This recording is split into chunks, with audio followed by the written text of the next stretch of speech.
but he stepped forward and gently held the door. Stay a minute. It's not every day a stranger walks into my room without asking for a business deal. She hesitated. Just juice? She offered, unsure. He smiled. Coming right up. Now the story in full. Before then, bestie. Please, take a time. Support us by giving us a thumbs up, subscribe, and hit the notification button for more of the story. Thank you. So, grab your popcorn and relax as we dive into this powerful story. Chidinma Okonkwo arrived in Lagos just before sunset. The skies above the bustling city glowed orange, casting a soft hue over the commercial district of Victoria Island. It was her first time in Lagos since secondary school, and this trip felt like a milestone. She had finally gathered the courage and savings to attend the annual Lagos Fashion Connect, a 3-day networking event packed with masterclasses, fashion showcases, and business mentorship. As her Bolt ride pulled into the circular driveway of Crystal Heights Hotel, a sleek high-rise glittering with glass windows and gold accents, her heart beat faster. She clutched the small travel box beside her and stepped out. The receptionist, a well-dressed woman with a practiced smile, welcomed her with polite efficiency. Your name, please?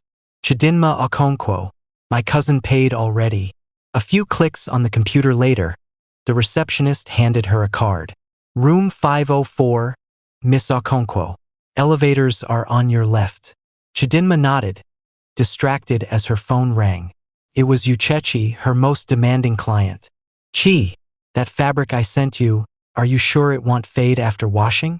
Uchechi, it's original Ankara, not roadside, Chidinma said, pushing her box into the elevator. Trust me. As they argued over tailoring for a wedding, she barely noticed Shed stopped on the 4th floor instead of the 5th. Still on the call, she strolled down the hallway, looking for 504. She spotted a door, 405, and somehow convinced herself her cousin must have texted it wrong. She pushed the handle. To her surprise, it opened easily. The lights were dim. There was soft jazz playing through invisible speakers. She mumbled. This hotel is luxurious. She wheeled her box in and dropped her bag on the lush gray couch, never once noticing the folded robe on the bathroom counter or the half-empty champagne flute on the dresser. Without even removing her shoes, she collapsed onto the bed. She barely closed her eyes before she heard it.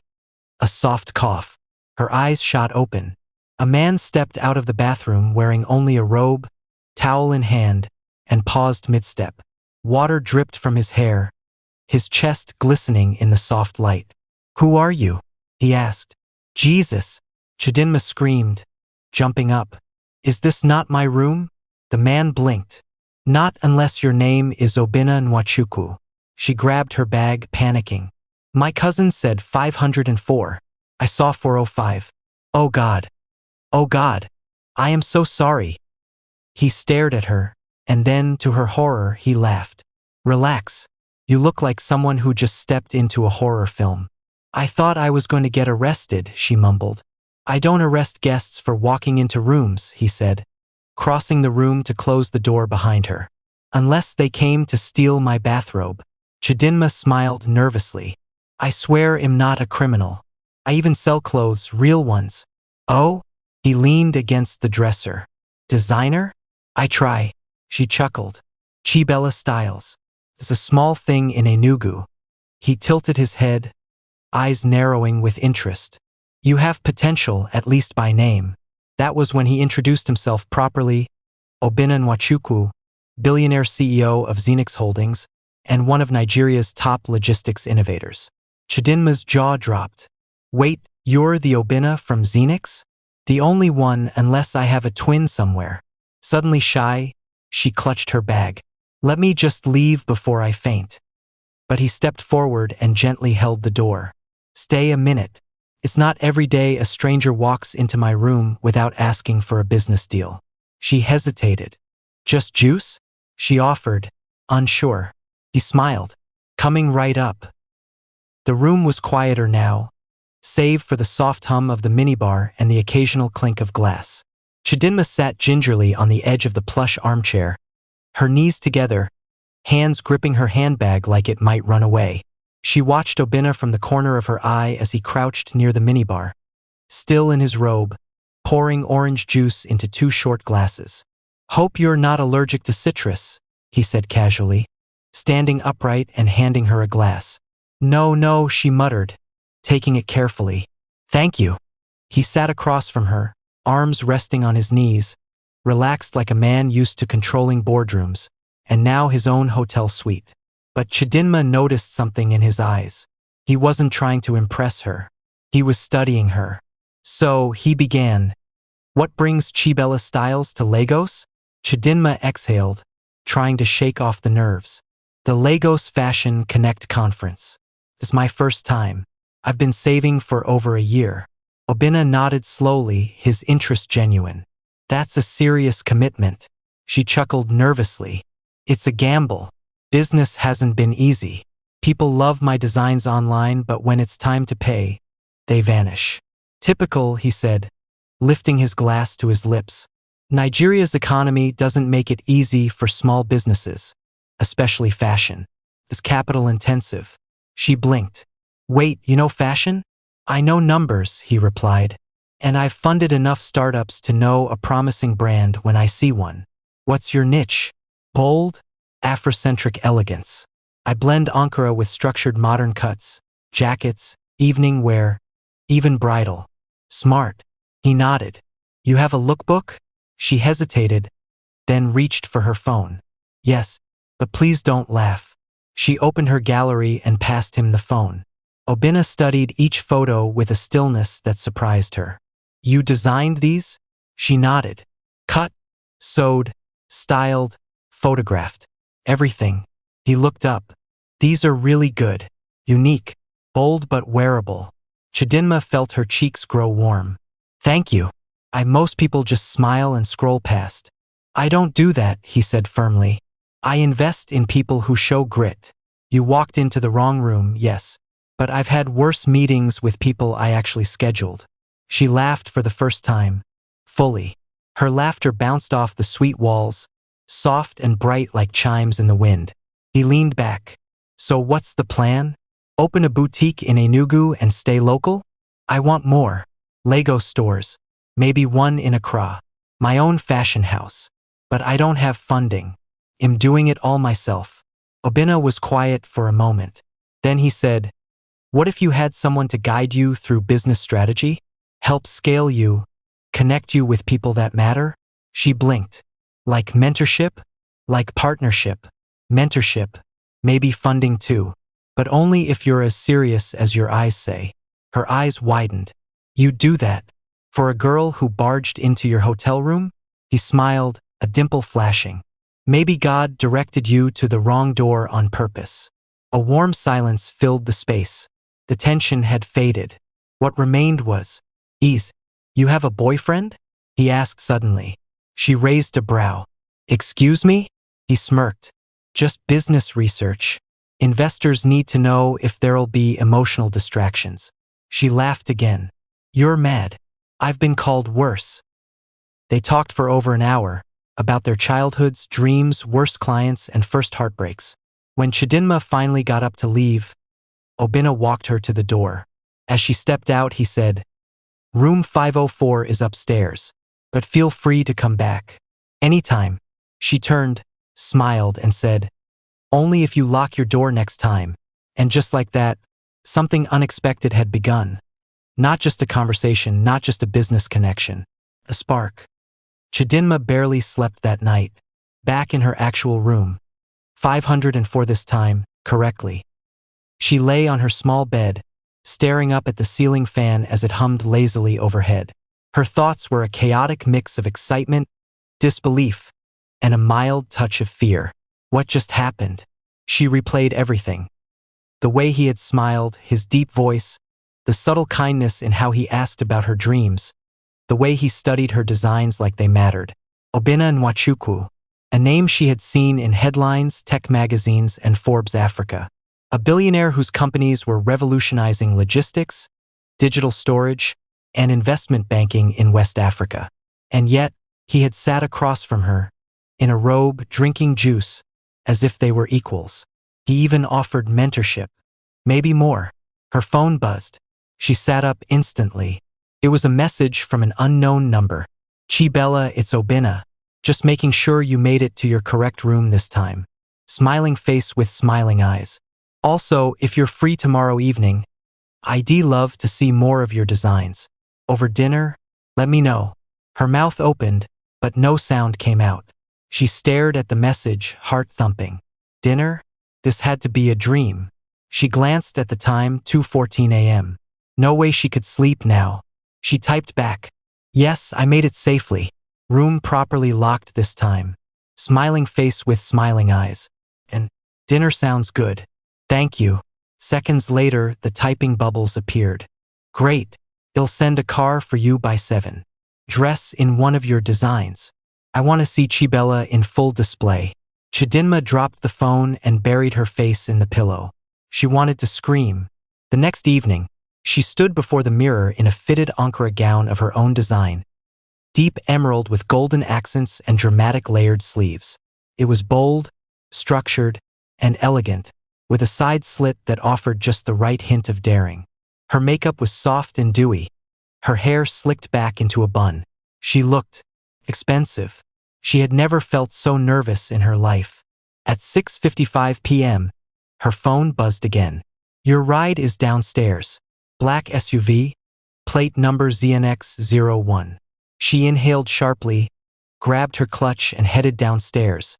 The car was exactly as described, sleek, black, and intimidating. A driver in a gray suit stepped out and opened the door. The ride was smooth and quiet. The driver said nothing until they turned into the driveway of a secluded, luxurious rooftop restaurant overlooking the lagoon. There, under gold lighting, white drapes, and candlelight, stood Obina, waiting by a private table set for 2. He wore a navy blue suit, shirt open at the neck, no tie, effortlessly elegant. His eyes lit up when he saw her. Now that, he said as she approached, is how a queen walks.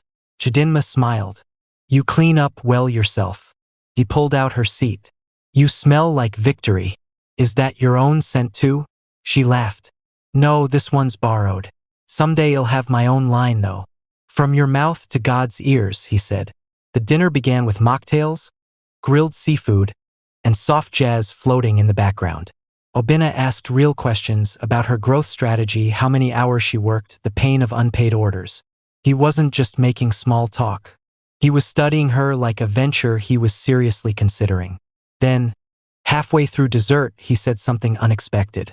I've thought about investing in fashion before, but never met someone with both vision and vulnerability. Until you. Chidinma stared, unsure what to say. Would you let me help? He asked. As a mentor first, maybe more later, if we both want it. Her throat tightened. I don't want handouts, she said quietly. Then let's call it a collaboration, he said. Room 405 was a mistake. But this could be something real. Their eyes met. Under the Lagos night sky, amidst candlelight and soft music, something shifted. Not business. Not coincidence. Connection. Chidinma stood at the balcony railing of her hotel room the next morning, coffee in hand, staring down at the cars weaving through the bustling streets of Victoria Island. Below her, life moved with the rhythm of a city that never paused for breath. But inside her, everything had changed tempo. The night with Obina had been surreal. Not just the fine dining or his tailored charm, but the way he listened. The way he looked at her like she wasn't just another struggling designer from Enugu, but a future brand. A voice. A woman worth believing in. She sipped her coffee, recalling his words. Let's call it a collaboration. Room 405 may have been a mistake, but this could be something real. Her phone buzzed. Bina, good morning, fashion queen. I have a meeting this afternoon at my 6 office. Want to join? Sit in, observe, and see what real business pressure looks like. 12:30 p.m. Dress like you mean it. Smiling face with sunglasses. She stared at the message, her heart doing a tiny somersault. Was this just mentorship? Or was she stepping into something deeper? She texted back. Challenge accepted. Hope your boardroom is ready for some Ankara fire. Fire.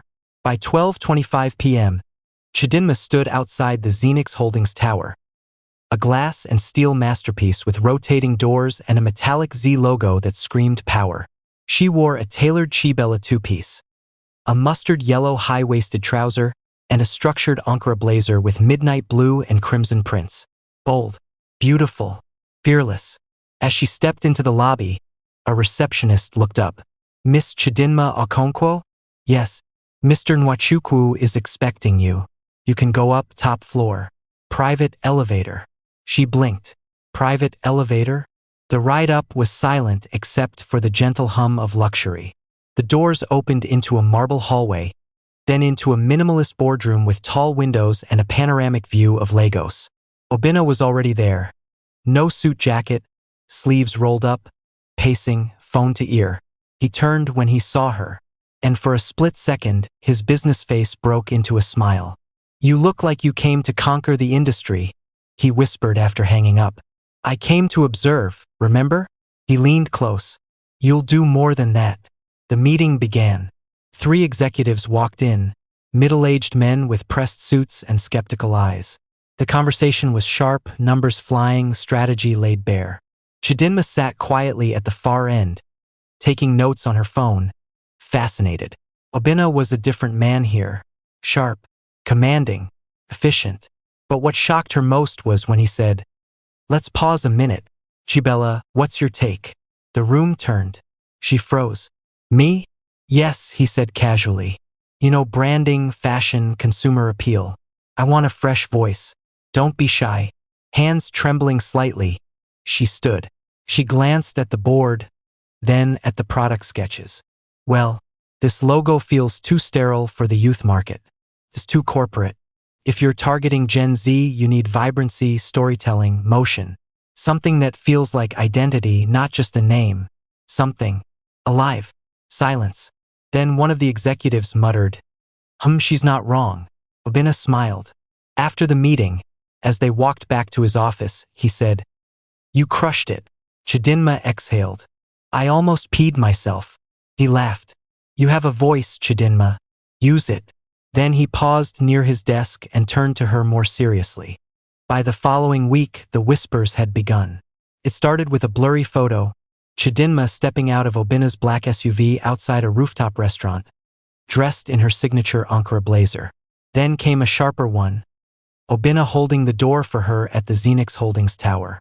The gossip blogs did what they did best. Who is she? Billionaire CEO Obinna Nwachukwu spotted with mystery fashion girl.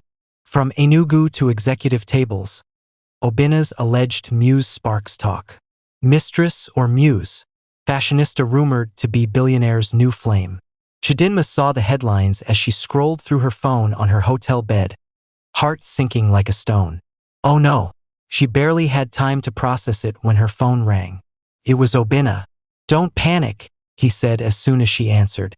"You've seen it?" "Of course. My PR team is laughing. Honestly, I've had worse. But people are saying that you're either my mistress or climbing for fame." I know, he cut in. "You'll need thick skin to walk beside someone like me, Chidinma. It's not fair, but it's the truth." She was quiet for a long moment. "I didn't ask for fame," she said softly. "I know," he replied, his tone gentler. "But greatness doesn't ask for silence either. You walked into the wrong room, but you stayed because you belong in the right ones. This comes with it." Her chest tightened. He added, "Come to my home tomorrow night. You'll have my chef make that nsala soup you said you liked. No noise, no meetings, just peace." Chidinma smiled faintly. "You remember that?" "I remember everything." The next evening, Obinna's home welcomed her with warm lights, quiet jazz, and the soft scent of lemongrass. His house was spacious but not flashy, elegant, masculine, and surprisingly cozy. She wore a Chibella jumpsuit, sleek indigo silk with Ankara accents. He looked at her like she was the only woman in Lagos. "I've missed you," he said, pulling her into a loose hug. She rested her head against his chest. "Even with the drama?" "Especially with the drama," he whispered. They ate on the rooftop under fairy lights, nsala soup steaming, laughter floating into the night. He told her stories about his first failed pitch, and she told him how her father used to sew with her when she was 10, even though he was a mechanic. When the plates were cleared and the music played softer, he reached out and held her hand. "I've done business for years," he said. "Contracts, partnerships, boardroom games. But this, with you, feels like breathing." She looked up at him. "I've been alone for a long time," she said honestly. "Focused, careful. This what we're building, it's scary." He brought her hand to his lips. "Then let's be scared together. But let's keep going." Later that night, as she left his home, he whispered, "Next time, don't just visit. Stay." And in that moment, beneath the glow of the city lights, amidst rumors and rising feelings, two hearts beat louder than any headline ever could. For weeks, Chidinma and Obinna found a rhythm. Mornings were for work. She attended workshops, networked with designers, and began sketching new pieces for what she now called the 405 collection, a tribute to the accidental meeting that changed her life. Evenings were slower, sometimes spent with Obinna in quiet restaurants, other times walking through the gardens behind his mansion, talking about everything from books to childhood dreams. But as their bond deepened, so did the pressure. Especially when Amarachi, Obinna's ex-fiancée, returned to Nigeria. She was beauty and legacy wrapped into one. A lawyer, daughter of a senator, and a woman who once shared Obinna's world and bed before he called off their engagement due to emotional incompatibility. But Amarachi wasn't used to losing, especially not to a girl who sold Ankara on Instagram. Chidinma first met her by accident. Literally. She had gone to Obinna's office to deliver fabric samples and was waiting in the executive lounge when a tall, sharply dressed woman walked in and sized her up with one cool glance. "You must be the tailor," Amarachi said without a smile. Chidinma blinked. "Excuse me? I'm sure you do great work." Obinna always had a thing for projects. Chidinma straightened her back. "He doesn't see me as a project. He sees me." Amarachi smirked. "For now, until the headlines tire, until the novelty fades. Men like Obinna don't settle for passion, they settle for power." Before Chidinma could respond, Obinna walked in. "Amara, that's enough." Amarachi turned smoothly. "Just saying hi. You've said too much." She kissed the air and walked out like royalty. Obinna turned to Chidinma, regret written on his face. "She's bitter," he said. "Not dangerous. Promise." But the seed had been planted. Later that week, Chidinma got a call from a woman named Ifeoma, an executive from House of a Wheel, one of Lagos' largest luxury fashion chains. "Miss Okonkwo," the woman said cheerfully, "we've seen your work and we're quite impressed. We'd love to meet and discuss stocking Chibella styles in our Lekki and Abuja outlets." Chidinma was stunned. "Really? I mean, of course. I'd love that." They met the next morning in a lush office, served fresh smoothies and soft praise. The offer was lucrative, exclusive shelf space, nationwide exposure, and even a pop-up show during Lagos Fashion Week. But as she flipped through the contract pages, her fingers froze. Clause 14b. The designer shall refrain from publicly associating the brand with any individual, company, or public figure whose reputation may conflict with House of All's corporate image. She read it again, felt carefully worded, but targeted. "You want me to stop appearing with Obinna?" she asked bluntly. The woman hesitated. "Well, his business empire is respected, yes. But the tabloids? The drama? Could distract from your talent. We want you, not your headlines." Chidinma looked down at the pen in her hand. It was the biggest offer of her career. And the cost? Her presence beside the man who first believed in her. That night, she sat across from Obinna in his living room, silent, holding the contract. "They want you to disassociate from me," he said quietly after reading it. She nodded. "You should take it." She looked up, startled. "What? You've worked for this, earned it. I won't be the reason you lose it."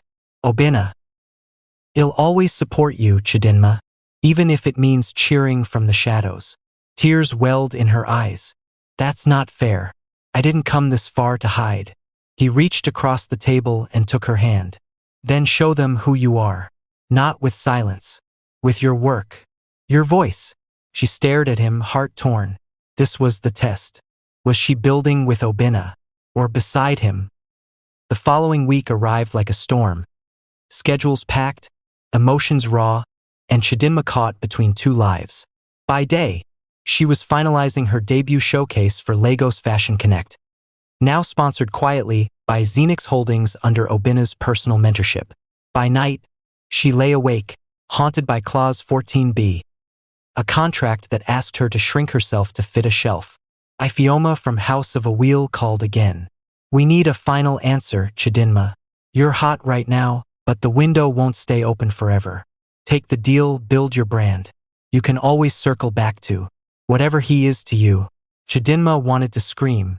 The night before her fashion showcase, Obina took her to a quiet gallery in Ikoyi, a private viewing of black and white portraits from Nigerian female creatives. Each frame told a story. Women in struggle, women in victory, women who said no to easy roads.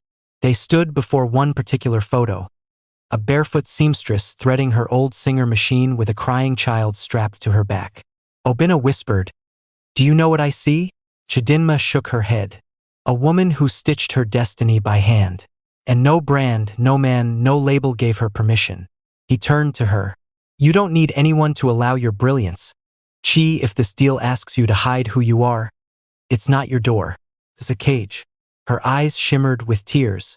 Even if it means losing exposure, then you build your own spotlight, and it'll help hang the lights.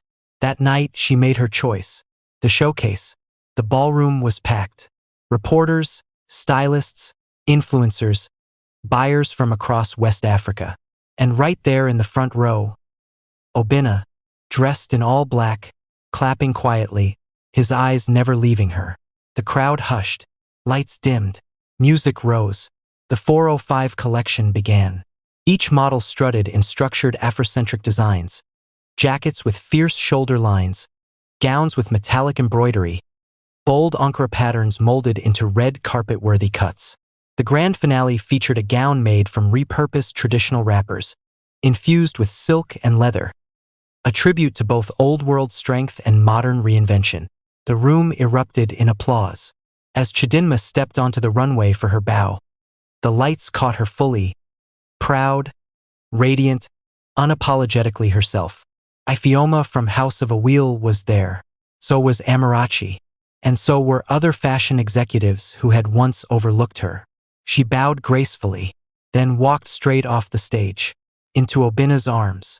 Outside, under the shimmer of camera flashes and Lagos night, a reporter caught up with her. Chidinma, are the rumors true? Are you and Obina Nwachukwu official? She smiled, glanced at him, then back at the camera. We met by mistake, she said. But everything after that has been intentional. And as flashbulbs popped and social media exploded with her designs, Chidinma knew this wasn't the end. It was just the runway's start. 2 days after the runway success, Chidinma sat across from a panel of investors at Xenix Capital's quarterly entrepreneur showcase. Obina had invited her to pitch Chibella Styles for seed funding, not out of favoritism, but because, as Head bluntly told her, you're too good to keep crawling when you should be soaring. But this was a different room now. This was his world: numbers, equity shares, scaling strategy, projections. Chidinma stood in a bold crimson jumpsuit, hair pulled back in a regal bun. Behind her, a minimalist slideshow detailed her growth plans, sourcing model, labor ethics, and expansion blueprint. Every word she spoke echoed with conviction. No stammering, no shrinking, no apologizing. And that is why Chibella Styles doesn't just sell clothes. We sell identity stitched in confidence. Made in Nigeria. Made to conquer. A short silence followed. Then Obina, seated at the edge of the panel table, leaned back with a smile and said, "Excellent presentation, gentlemen." The other panelists nodded, impressed. One even clapped lightly. Funding was approved. As she stepped out of the conference room, heart racing with joy, Obina pulled her aside into a quiet hallway lined with glass. "I told you you'd own the room," he said. "You did," she whispered. "But I needed to see it for myself." He nodded slowly. "Good. Because from now on, you won't be standing behind me. You'll be standing beside me. She looked up at him, uncertain. Won't that threaten some people in your world? He smiled. Let them be threatened. Later that evening, she visited her tailor back in Enugu via video call. The woman, Mama Ijeoma, had once let Chidinma use a corner of her shop for free. Chidinma, she beamed on camera. I saw you on Instagram. You stood like Queen O. And that Obina man, he no take I see you. Na God do Diswan. Chidinma laughed through happy tears.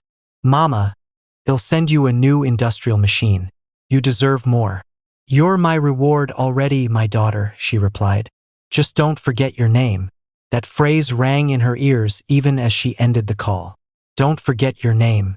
A week later, she attended the Xenix annual gala, not as a date, as a featured guest speaker. She walked in alone, chin high, dressed in her own golden gown creation. Fitted, elegant, unapologetically African. The whispers came again. Isn't that the girl from the hotel pictures? The one from Enugu?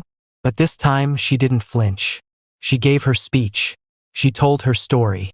She honored her roots. And when Obina took the stage after her, he didn't just thank her for her impact on young creatives. He said, boldly, before hundreds of industry leaders, I used to think I had everything. Wealth, control, power. But then I met someone who reminded me that sometimes the most beautiful things enter your life through the wrong door, and am grateful every day that she walked into mine. Gasps filled the room. Chidinma froze. Then she smiled. Obina turned toward her, eyes unwavering. Miss Chidinma Okonkwo, would you make me the happiest man in this room and say yes to building a future together? On your terms, in your name? The room stood still, and she walked slowly, gracefully into his arms. Yes, she whispered, but only if I get my own office at Xenix. The crowd erupted in laughter and applause. And just like that, Chidinma didn't just belong in his world. She was claiming her own. The suite hadn't changed much. Same cream walls, same elegant lighting, same plush rug shed stepped onto barefoot that night. But now it bore new memories. Chidinma stood silently in the doorway of room 405, her fingers brushing against the golden handle as Obina watched her from behind. This is where it started, she said softly. He nodded. You, barefoot and furious. She smiled. You, shirtless and annoyed. They both chuckled at the memory. He walked in first and set a champagne bottle on the table near the couch, the very one where they'd argued over TV channels and who had the wrong key. It's funny, he murmured, pulling 2 glasses from the minibar. A wrong key opened the right chapter. Chidinma stepped in slowly, her heels clicking gently against the tiled floor. She stopped at the balcony window and drew the curtain open. The Lagos skyline twinkled in the night. How did we get from a mistaken room to this? She asked. He handed her a glass. By never pretending the world we come from had to define where we could go. They toasted. To mistakes that became destiny. To rooms that became roots. Then, as the wind fluttered in from the balcony, Obina reached behind the curtain and revealed something. A tiny handcrafted wooden plaque with elegant engraving. Room 405, where love checked in. She gasped. Obina. He smiled. I had the hotel retire the number. This room won't be assigned to anyone again. It's ours. Forever. Her eyes brimmed with tears, but she blinked them away, smiling. So this is where our forever begins. No, he said, stepping closer. This is where we remember who we were before the world noticed us. And in that moment, the billionaire and the former tailor's assistant were just 2 souls, grateful for an unexpected detour. No fame, no fashion week, no cameras, just them. A knock came at the door. It was a hotel staff member holding a covered tray. Dinner's ready. Chef sent it complimentary. For the couple that made room 405 a legend. They sat together by the window, eating jollof rice and grilled prawns from one plate, laughing over memories. Her confused scream, his half-buttoned shirt, the hotel manager's horrified face. Would you change anything about that night? Obina asked. Chidinma leaned her head on his shoulder. Not a single second. The next morning, She left a handwritten note on the pillow as they checked out. To the next person who finds this room, never be afraid of wrong turns. Sometimes they lead you to the right heart. And beneath it, she signed, Chidinma Okonkwo's. Yes, I took his last name, but only because I made him take mine too. The University of Lagos campus buzzed with life that Monday morning. Sunlight streamed through the high windows of Amina Hall, glinting off freshly scrubbed floors and catching in the strands of braids and wigs as girls bustled past in excitement. It was registration week for freshers. A time of chaos, confusion, and a hint of magic for those stepping into adulthood for the first time. For Munaiz, it was something more. This wasn't just the beginning of her university life. It was the quiet crossing into a world she'd been raised to meet without shortcuts, without the weight of her surname. Tall, radiant, and effortlessly graceful, Muna didn't look like a girl who belonged in a shared hostel room with 4 bunk beds and a squeaky fan. Her skin glowed with the kind of care money could buy, but her heart had been shaped by 2 parents who never let luxury become a crutch. She was the daughter of billionaire business magnate Obinaiz and his wife, Chidinma, a fashion entrepreneur who had once mistakenly entered the wrong hotel room and ended up rewriting the story of her life. That story, how her mother accidentally barged into room 405, thinking it was hers, only to find the man who would later become her husband, was a favorite bedtime tale in their house. To the rest of the world, it was romantic fate. But to Muna, it was more than a tale. It was a legacy. That's why, despite having the option to live in an off-campus duplex fully paid for by her father, Muna insisted on the hostel. I want to start from scratch, just like you and Mum did, she had told her father, leaning against the granite island in their Victoria Island kitchen. Head laughed and shook his head. You're stubborn like her, too. Now, lying on the thin hostel mattress, Muna sighed deeply, flipping a page in her well-worn journal. She had only written a few entries since arriving 2 days ago. Nothing major, just a record of emotions, smells, sounds, and the overwhelming freedom of finally living alone. She sat up, stretching. The room was empty. Her bunkmate had gone out to print her documents. Everything seemed ordinary until Muna noticed it. A white envelope, sitting neatly on her pillow. Her heart skipped. She hadn't heard the door creak open. She hadn't heard footsteps, and she hadn't seen anyone around her bed. She picked it up slowly.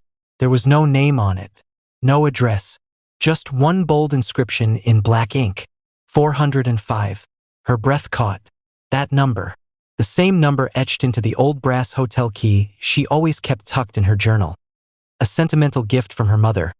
The original key to room 405 at the hotel where it all began. Muna looked around. No one. No camera. No joke waiting to unfold. With trembling fingers, she tore the envelope open. Inside was a note written in elegant cursive. Meet me at room 405, Zenith Hotel, today by 5 p.m. No pressure, just curiosity. A friend of destiny. Muna's brow furrowed. Who could have left it? And why the Zenith Hotel? Her parents hadn't stayed there, that was in Abuja years ago.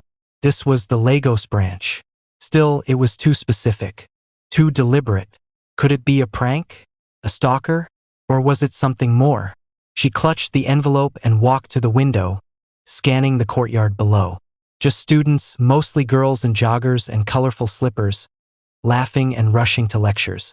No one suspicious.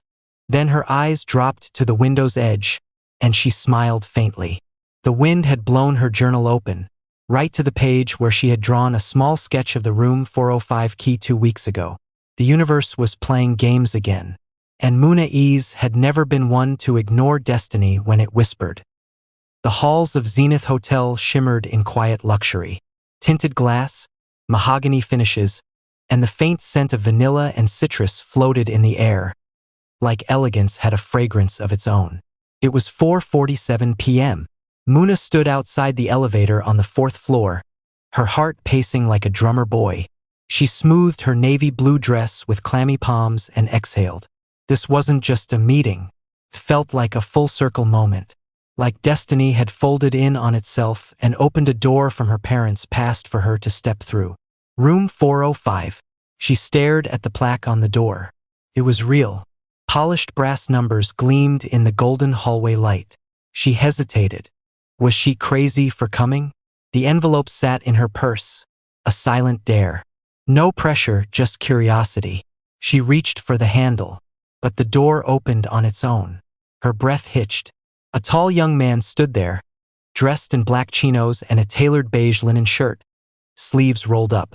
His face, warm caramel skin, perfectly sculpted cheekbones, and eyes that sparkled like secrets, looked vaguely familiar.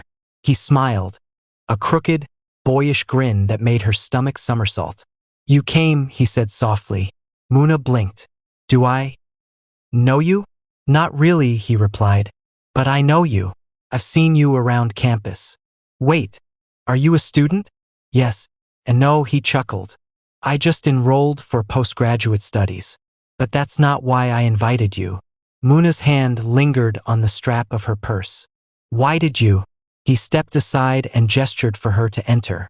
"Because I think we're living a pattern, and I had to find out if it meant anything."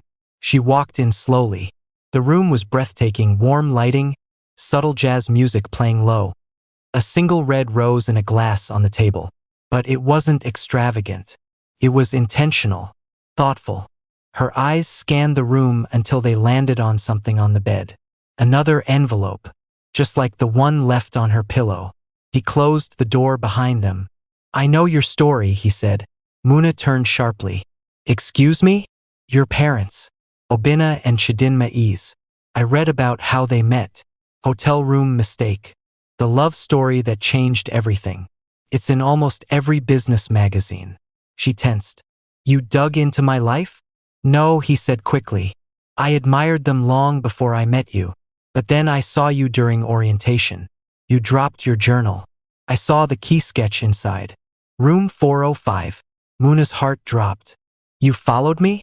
"I didn't mean to scare you, Muna. I've been curious. Maybe it's foolish. But my parents had a tragic love story. And I've always wondered if the universe gives second chances through different people." She stared at him. "What's your name?" she asked. "Ikenna Okoye," he said.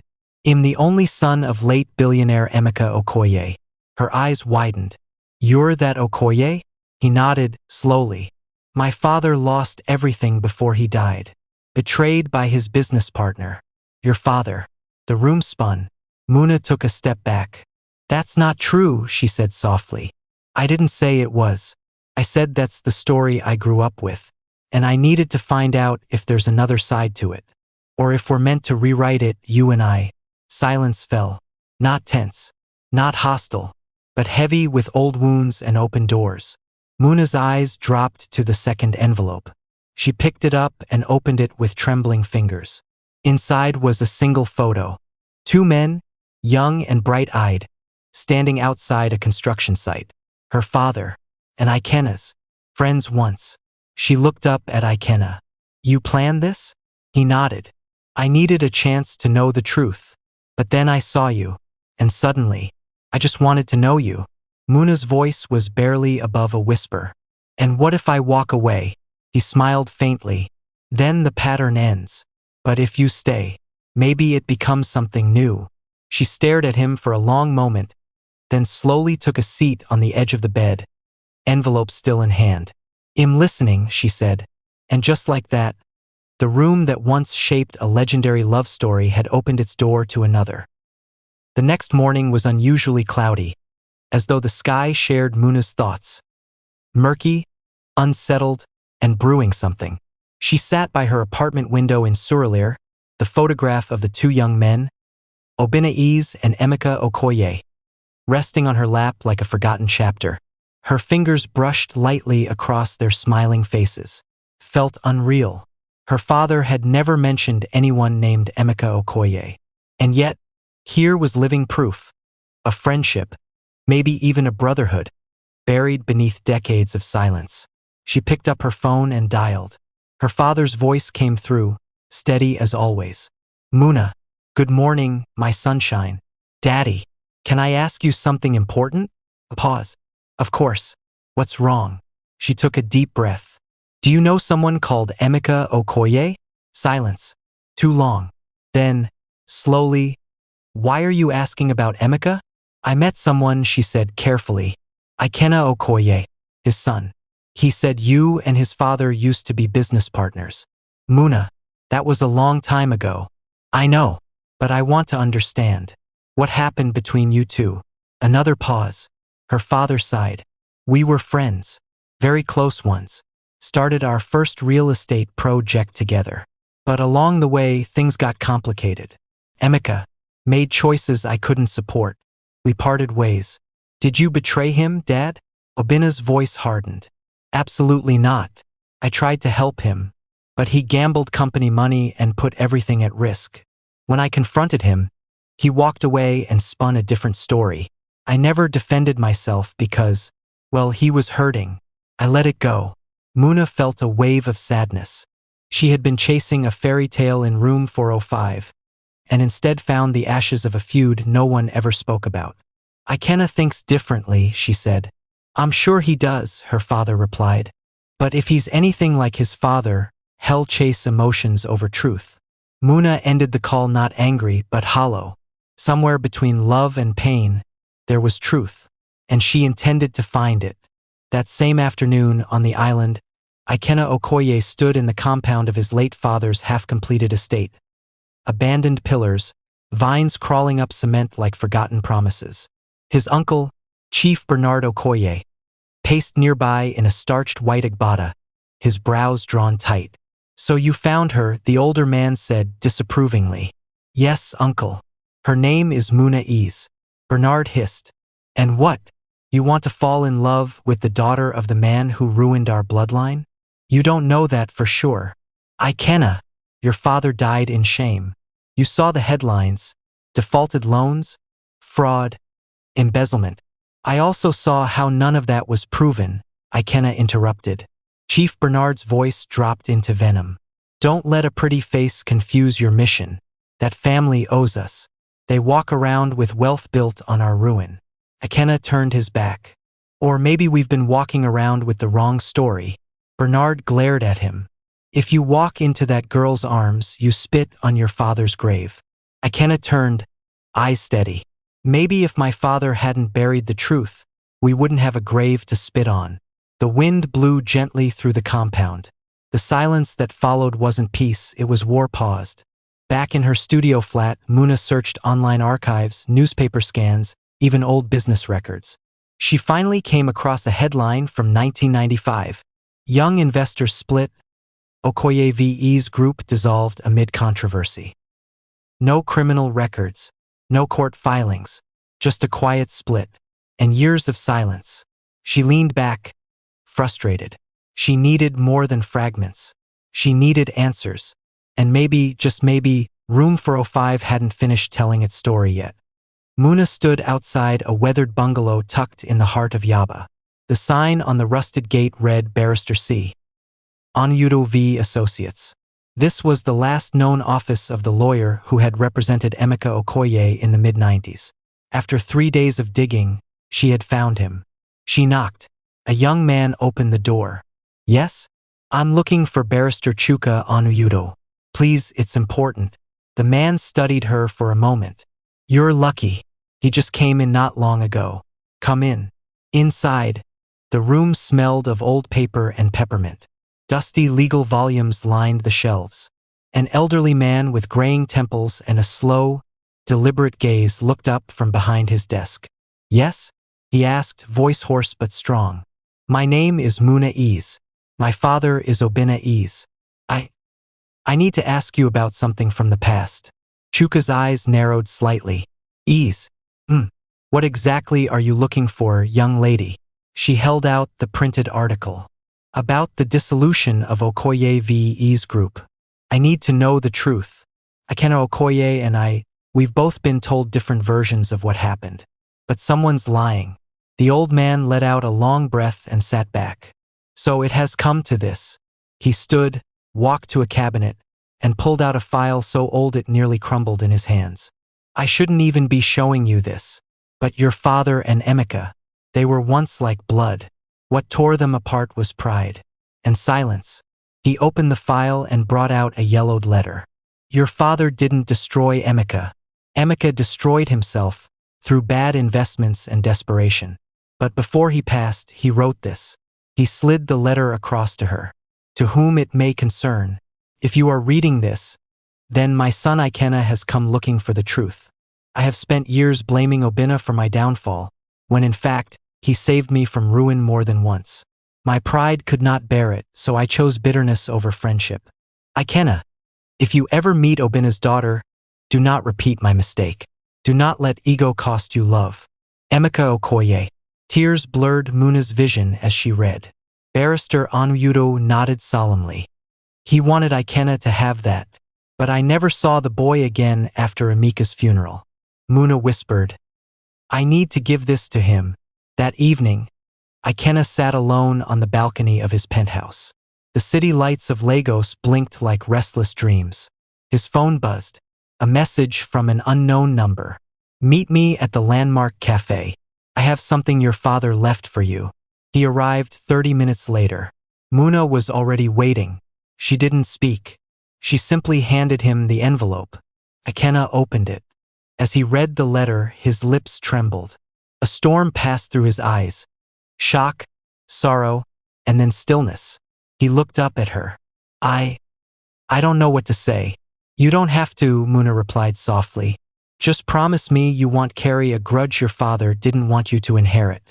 Silence. Then he reached out and gently held her hand. Maybe room 405 wasn't an accident, he said. She smiled faintly. Maybe it was a doorway.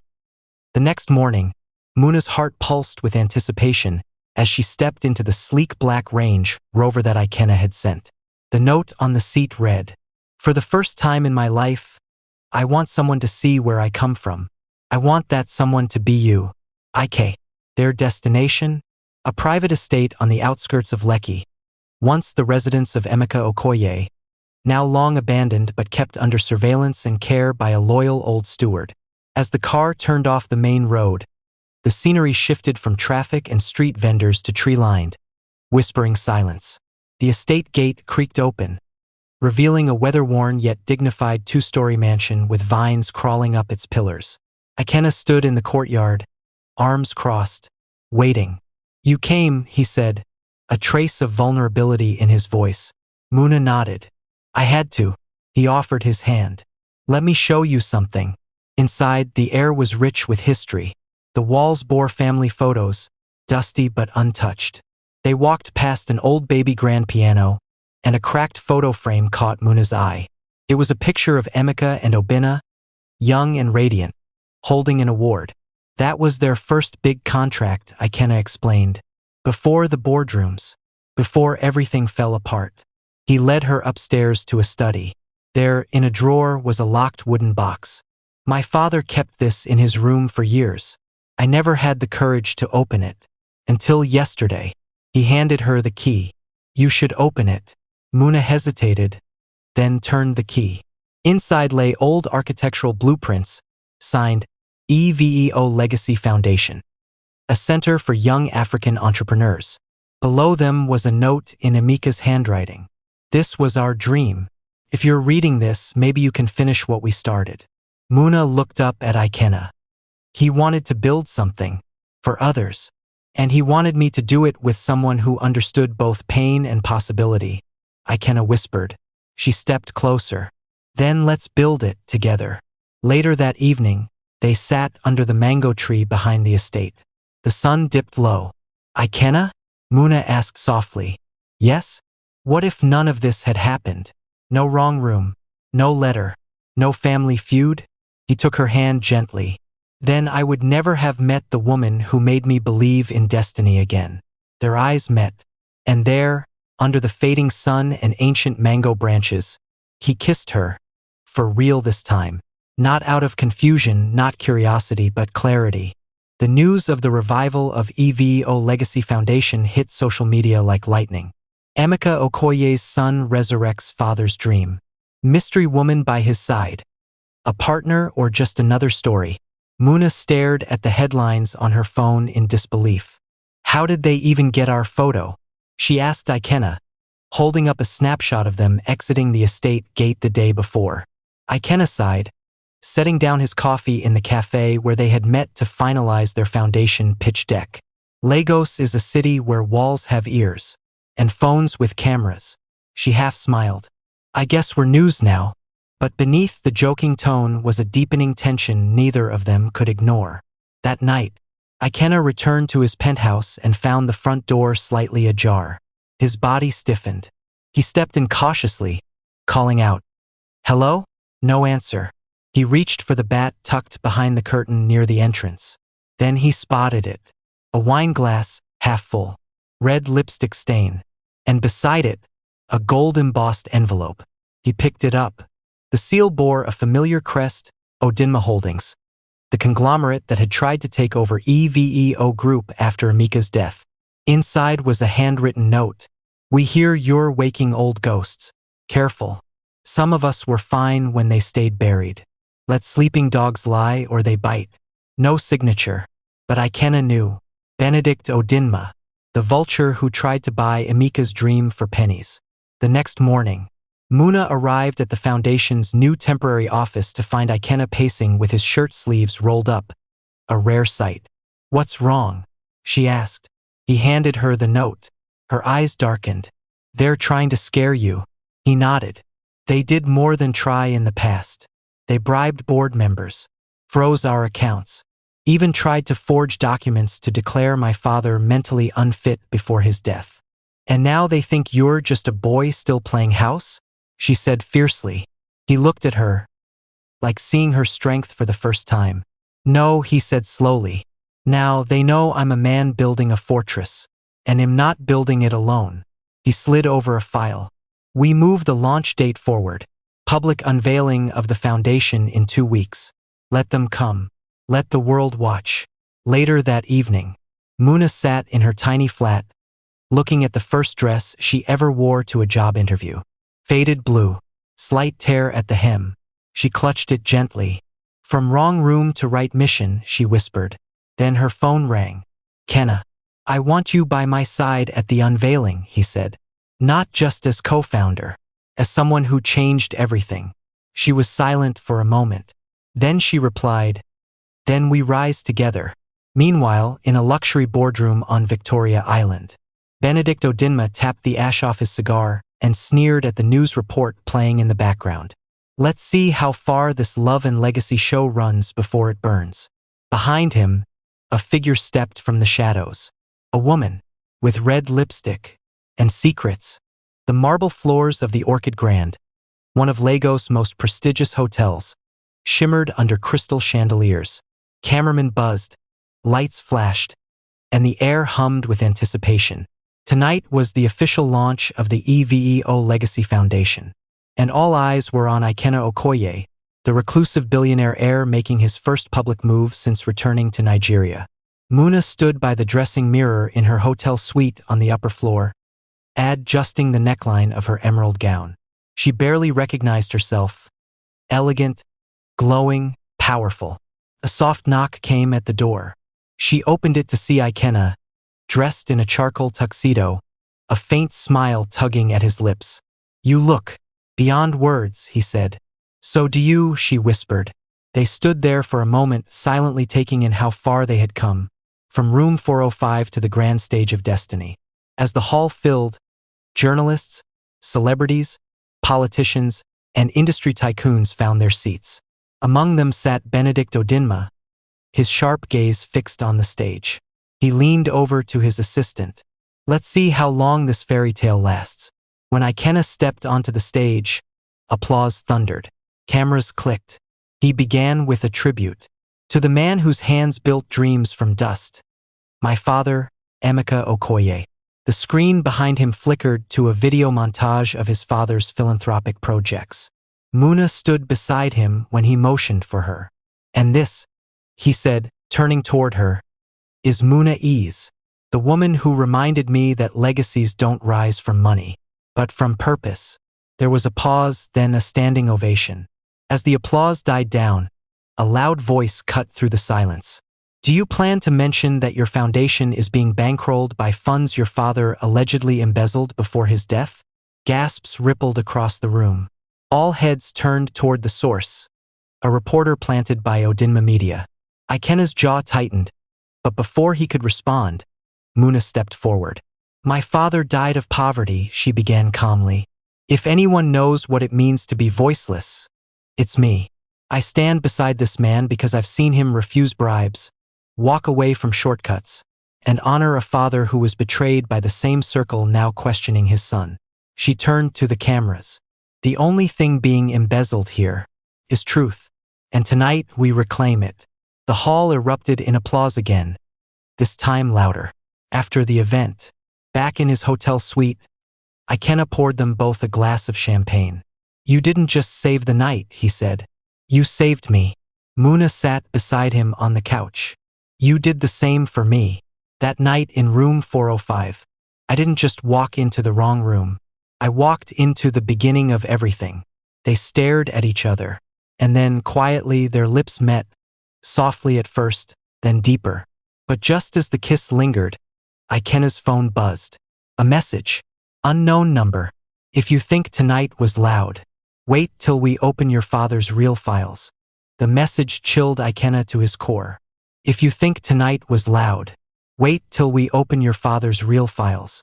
He stared at the screen long after the words disappeared, fingers frozen on the glass. Muna noticed immediately. Who is it? She asked softly, the warmth from their kiss still lingering between them. He handed her the phone without a word. She read it. Her lips parted slightly. Someone knows more. I thought we had everything, Ikena muttered. I thought I had everything. He stood, running a hand through his hair, heart thudding. There's something missing, he said. Something my father never told anyone. 2 days later, Ikena returned to the old Okoye estate in Lekki. He hadn't stepped into his father's study since the night he found the EVO blueprints. But now it felt urgent, like the walls were hiding things that were finally ready to speak. He sat in the chair his father used to occupy for hours, reading, smoking, dreaming. Then his eyes fell on the base of the bookshelf, uneven, scratched, almost like. He dropped to his knees and ran his fingers across the floorboard. One plank was loose. He pulled it up. Beneath was a black leather pouch, old, dusty. Inside, 2 flash drives, a set of handwritten letters wrapped in twine, and a manila folder marked, Confidential, Do Not Release. Back at Muna's flat, they opened the documents together. One letter was addressed to a man named Benedict Odinma. Benedict, if you ever touch my son, or the foundation we started, I will burn your empire down with the truth. You may have stolen from me, from the board, and even from the ministry contracts, but your time will end the moment Ikena opens this letter. If I die before then, tell him I tried to forgive you, but I never forgot. Emeka. Ikena's hands trembled. My father knew. Muna pointed to a signature at the bottom of one of the letters. It's not just Benedict.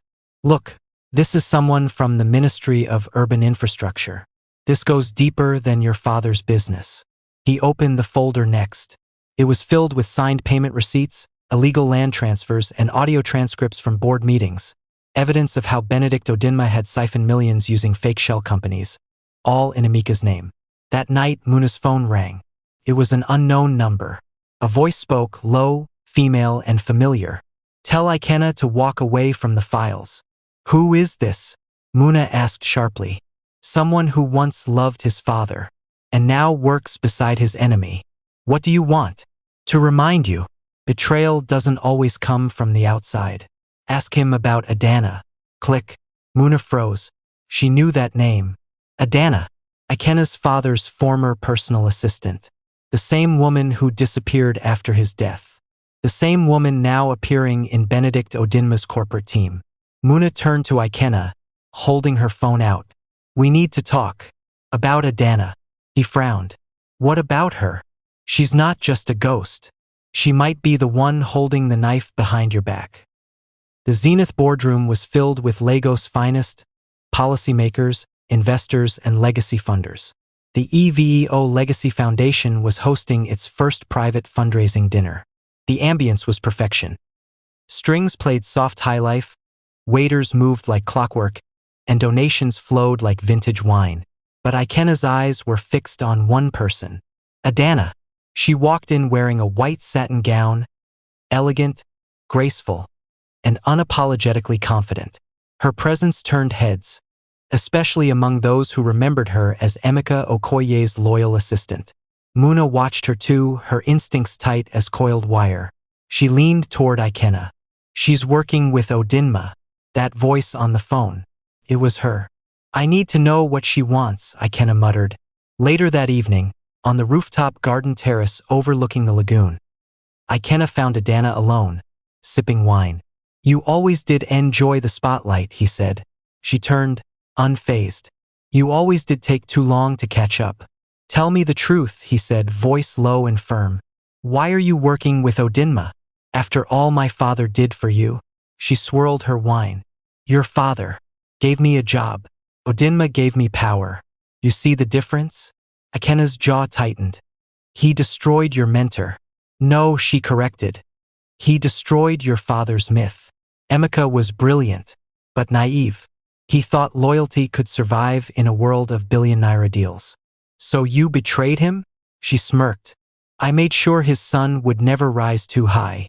But now you've surprised us all. She leaned in closer. But be careful, Ikena. Your Muna? She's not as untouchable as you think. You've made her a target. He grabbed her wrist, voice like steel. Touch her, and you'll wish you stayed buried. She slipped away like perfume in the night. Hours later, Muna received a private message from a blocked number. We have documents to clear your father's name too. Come alone to the pier behind Zenith Wharf. 10 p.m. Ikena was in a meeting. She hesitated, then replied, I'm coming, but I'm not afraid. She slipped into a plain black hoodie, left her phone tracker on, and headed out. At the wharf, 10:07 p.m. Darkness, fog. The water slapped against rusting boats. Muna walked carefully between crates, heart pounding. Hello? She called. A figure emerged, Adana, holding a folder. You wanted the truth. Here it is. But before Muna could take it, flashlights blazed. 3 men stepped out from the shadows.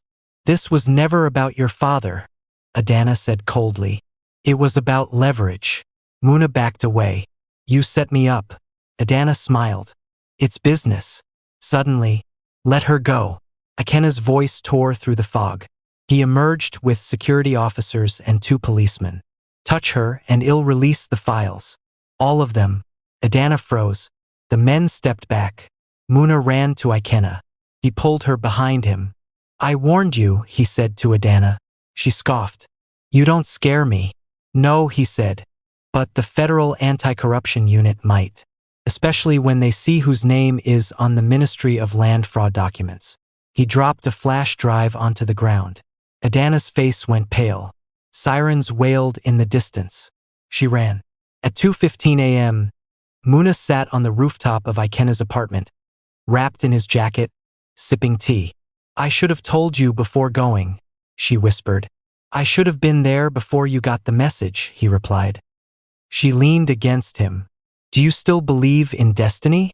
He looked down at her and smiled. I believe room 405 wasn't a coincidence. It was an invitation to a war we were born to win, together. And that night, as Lagos slept and dawn stirred behind the horizon, 2 souls leaned into a promise bigger than both of them, to finish what love had started. The day had finally arrived. The first EVEO Legacy Youth Hub, a dream birthed in dust and almost smothered by betrayal, was opening in a Jagunal, one of Lagos' most underserved neighborhoods. Muna stepped out of the black SUV dressed in a white native gown with blue embroidery. The moment her feet touched the soil of the center's courtyard, she could feel it. The weight of responsibility, the eyes of 100 young people, and the pride of a father who never imagined his daughter would carry his legacy this far. Beside her, Ikena had just his sleeves and whispered, No turning back now. Not when we've come this far, she replied with a soft smile. Colorful canopies, dancing troops, spoken word performances from local teens, and chants of legacy, legacy filled the air. Government representatives and corporate donors filled the front row. Even a few foreign NGOs had sent delegates. The cameras rolled. Then came the moment. Muna held the golden scissors. Ikenna held the red ribbon. Together, they smiled for the cameras and, snip, history was made. Inside the hub, the facility buzzed with energy. Computer labs with solar power backup. A tech incubator. A community library. Vocational classrooms for hairdressing, fashion, digital marketing. You did this, Muna told Ikenna. No, he said, holding her hand. We did this. Later that night, as the celebrations cooled and the guests dispersed, Muna and Ikenna were reviewing final budgets in the new office when Muna's assistant, Chisholm, burst in. You need to see this, she said, breathless. She held out her tablet. On the screen, a leaked video posted on multiple blogs and social media platforms. A hidden camera recording. It showed Ikenna in his old estate, talking about manipulating government officials to secure funding for the foundation, even if it meant bending lines. The caption screamed, "Billionaire's foundation built on lies?" Muna gasped. What is this? Ikenna's face drained of color. That's not the full conversation. I was quoting what Odinma told me years ago, sarcastically. Who leaked it? Muna asked, panic rising. Chisholm's voice was shaky. We traced the IP that sent it to the blogs. Came from inside. Muna's heart dropped. Inside. She turned slowly, her eyes landing on David, Ikenna's long-trusted project manager. Quiet, loyal, always in the background. Until now. He stood in the corner holding his phone. Frozen. Ikenna took a step toward him. David? David raised both hands. I didn't mean for it to blow up. Odinma offered me a job. Said if I didn't leak something, I'd be the one thrown under the bus. He promised me safety, money. You betrayed us for safety? Muna asked, voice cracking. David's eyes brimmed with guilt. I didn't think they'd edit the video. I thought I was buying time. Ikenna didn't raise his voice. He simply said, pack your things. You're done here. David lowered his head and walked out without another word. Muna exhaled slowly, tears threatening. I'm tired of betrayal, she whispered. Ikenna gently touched her cheek. Then let's give the world something they can't betray, transparency. We release the full video. The original. Every second. She nodded. We own the story before someone else twists it again. The next morning, EVEOS social media posted, for those who doubt us, watch the truth. Ikenna Okoye v Muna Ease. The full clip played. Ikenna mocking Odinma's strategy, calling it a roadmap for failure, and swearing that EVEO would do the opposite. Support flooded in. The tide turned. Muna and Ikenna stood at the top floor of the youth hub, watching children laugh below. Room 405 was a mistake, Muna said, smiling. Or a miracle in disguise, Ikenna replied. She leaned into him. Either way, I wouldn't change a single moment. It was a quiet Saturday afternoon in Abuja. Muna had flown in for a Women in Leadership conference, while Ikenna stayed back in Lagos for back-to-back investor meetings. They hadn't seen each other in 4 days, the longest since Room 405. She missed him, but more than that, something felt unfinished. So when her phone buzzed with a message from an unknown number saying, "Your room is ready, 405, her heart skipped. She stared at the screen. She was in Abuja. That couldn't be. And then her hotel room phone rang. Miss Ease, you've been upgraded to our presidential suite on the 4th floor. Room 405. She blinked, slowly stood, and smiled. Room 405 of Pearl Heights Hotel looked eerily familiar. Dark wood panels, gold drapes, and the same velvet armchair positioned beside the window. On the bed was a single envelope, just like the very first time. She opened it, fingers trembling. This time, you didn't walk into the wrong room. You walked into the rest of your life. Behind her, the door clicked softly. She turned. Ikenna stood there, no tuxedo, no flash. Just a black shirt and jeans, barefoot, like a man who had nothing to prove anymore. Hi, he said simply. She swallowed. What are you doing here? I told my investors to wait. They said it wasn't a good look for a CEO to abandon a deal mid-negotiation. He stepped closer. But I told them, it's not every day you propose to the woman who changed your story. Her breath caught. Then he dropped to one knee. A small velvet box appeared in his palm. From the day you stumbled into room 405, my life has been off script, off balance, perfectly unplanned. Muna'iz, will you make this mistake with me forever? Her eyes brimmed with tears, joy bursting through her chest. Yes, she breathed. Yes, I will. He slipped the ring onto her finger. She dropped to her knees and hugged him so tightly he nearly fell over laughing. They stayed like that for a long time, two dreamers, surrounded by old hotel walls and new promises. Months later, a luxury invitation went viral on social media. The wedding of Muna'iz Viikena Okoye, at the place where it all began. Room 405. Small, intimate, legendary. That night, guests toasted to the couple whose love was born in a hotel room and tested by legacy, lies, and loyalty. Muna whispered to Ikena as they danced under fairy lights. It was never a mistake. He smiled. It was a miracle, dressed like one. And room 405 would never just be a number again. It was a beginning, a battle, a vow, and now a forever.